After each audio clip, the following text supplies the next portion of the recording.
Hey there, today I'm going to be showing you my all-time favorite microwave recipes. Whether you want to make yourself a personal sized serving of something or make something for a larger amount of people, I got you covered. Today I'm going to be showing you breakfast, lunches, and desserts, everything you could throw in your microwave, and it comes together in no time at all. So I hope you enjoy it, and let's jump over to my kitchen and start cooking. We're kicking today off by making this peanut butter chocolate chip mug cake. So to begin, of course, you'll need a mug. I'm just using my orange mug. You'll add 4 tablespoons of all-purpose flour into your mug, followed by 1/4 teaspoon of baking powder, tablespoon of sugar, 1/4 cup of milk, and then 3 tablespoons of creamy peanut butter. Mix this all together. You really don't want any clumps in there, so mix it pretty well.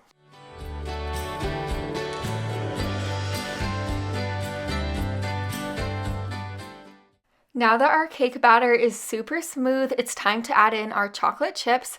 So I just added in 2 tablespoons of semi-sweet chocolate chips. I gave it a good stir, and then you'll add an additional 1.5 tablespoons of semi-sweet chocolate chips on the very top. Go over to your microwave and place this in your microwave, cook it for about 1 minute. This is what it should look like after that 1 minute of cooking. If you think it needs more time because it's still a little doughy, go ahead and cook it for an additional 15 seconds. But this cake is phenomenal. Now we're making the easiest cheesy fettuccine Alfredo, and my husband says this is one of his all-time favorite Alfredo recipes. So it is super good. In this regular sized mug, I'm adding 1/3 cup of these egg noodles. I really like using these egg noodles for this recipe because I do find they cook the best. And then I added 1/3 cup of water with a dash of salt. This is going to microwave for about 4 minutes. After those 4 minutes, I did add a little bit more water to my mug just because the water that was in there evaporated. I gave it a good stir, and then I cooked it for an additional 2 minutes. You pretty much just want to continue to cook your noodles for about 1 minute or 2 at a time. Always make sure your mug has water in it while you're cooking your noodles so they cook properly, but just continue to cook the noodles until they are completely cooked. The Parmesan cheese I'm using for this recipe is actually this fresh Parmesan cheese, and the reason I'm using this fresh Parmesan cheese is because it does melt down best in the microwave. It doesn't get clumpy at all. It gets nice and smooth. So after I was through shredding about 1/3 cup of that Parmesan cheese, I added it into my cooked noodles along with 2 tablespoons of heavy cream. Give this a really good stir and then microwave this for about 45 seconds. After 45 seconds of microwaving it, give it another good stir, and then I just topped mine with fresh Parmesan cheese, salt, pepper, and parsley. This is so creamy and delicious. It is the perfect single serving fettuccine Alfredo recipe that really does come together in no time at all. You know what? Potato chips really do have to be one of my all-time favorite snacks, so now that's what we're making.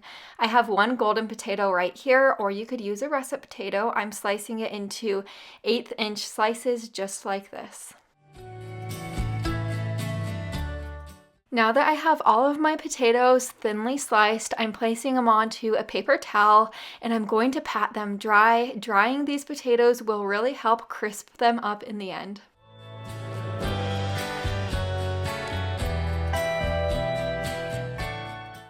I'm placing all of my potatoes in this bowl and then drizzle 1 tablespoon of olive oil over the top of the potatoes.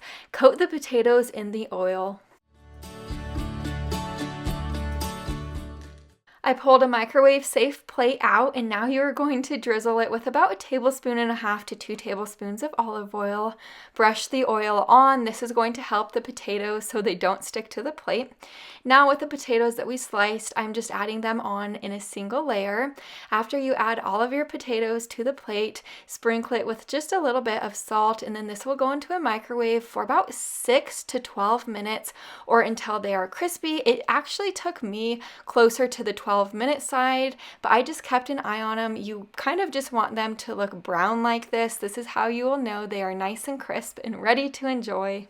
I'm sure you could guess this one, but I sprinkled the top with plenty of black pepper and Parmesan cheese to kind of give it the Parmesan chip type of feel, but these crisp up just like normal potato chips you'd buy at the store, but they're quite a bit healthier, and then I love how you can make them in the microwave, just in case you don't have a stove or an oven, it's great.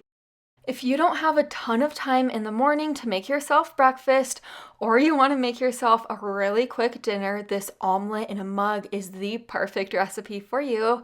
Into my regular sized mug, I sprayed it with nonstick spray and then cracked 2 eggs in.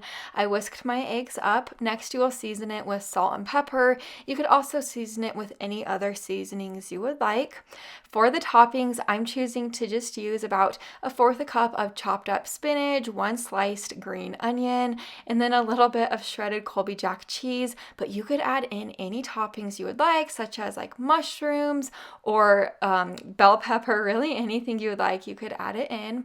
I gave this a good stir, and then I'm going to microwave this for about 1.5 to 2 minutes or until my egg sets. Here's my omelet in a mug. I topped mine with more cheese and green onions on top. This is the greatest way to cook eggs, just because you really don't have to dirty up very many dishes at all, and all you have to do is use your microwave.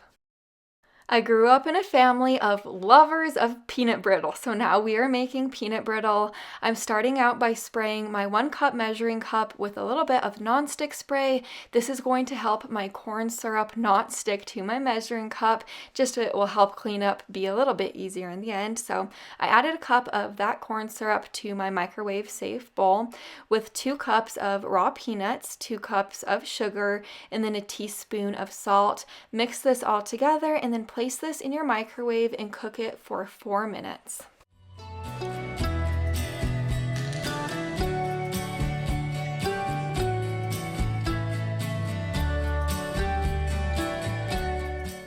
Peanut brittle always does need quite a bit of cooking time, so I removed it from my microwave, gave it a good stir, and then microwaved it for an additional 4 minutes. After those 4 minutes, I took it out of my microwave, gave it another good stir, and then microwaved it for another 4 minutes, and then I removed it from my microwave again, and then I cooked it for an additional 2 minutes. So after those additional 2 minutes of cooking in your microwave, it should look something like that, like this, and then you will add in your 2 tablespoons of butter with 2 teaspoons of vanilla. Then this is going to go back in your microwave after you stir it for an additional 1 minute.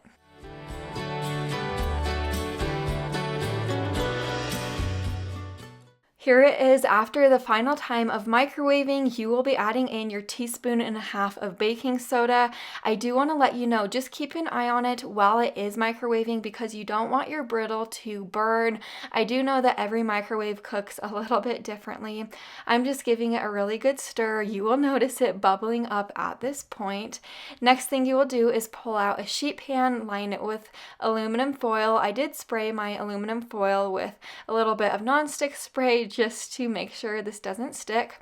I'm pouring my brittle out now, and I'm going to let it sit for about 1 hour to 1.5 hours to harden.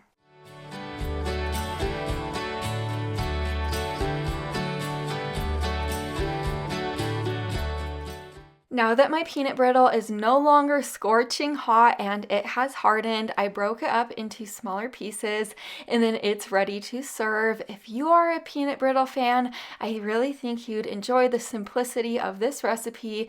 It is quite delicious. This cinnamon coffee cake probably has to be one of the world's easiest cinnamon coffee cakes to make. So I have my regular sized mug right here. To the mug, I'm going to be adding in 1/3 cup of regular all-purpose flour, along with 3 tablespoons of sugar, 1/2 teaspoon of baking powder, 1/4 teaspoon of cinnamon, and then you are going to stir this all together.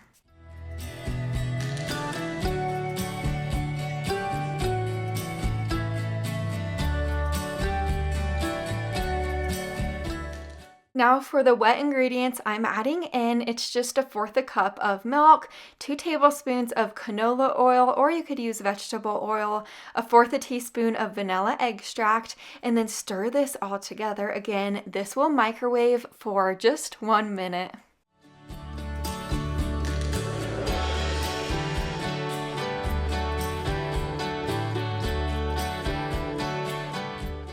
After 1 minute of microwaving, your cake should look something like this. And now you very well know you can't have cinnamon coffee cake without a crumble on top. So now we're going to begin on a crumble. In this little bowl, I'm adding 1 tablespoon of flour, 1 tablespoon of brown sugar, 1/4 teaspoon of cinnamon, and then you are going to stir this all together. After this is well combined, go ahead and add in 1.5 teaspoons of softened butter, and then stir this together again. It should kind of get crumbly.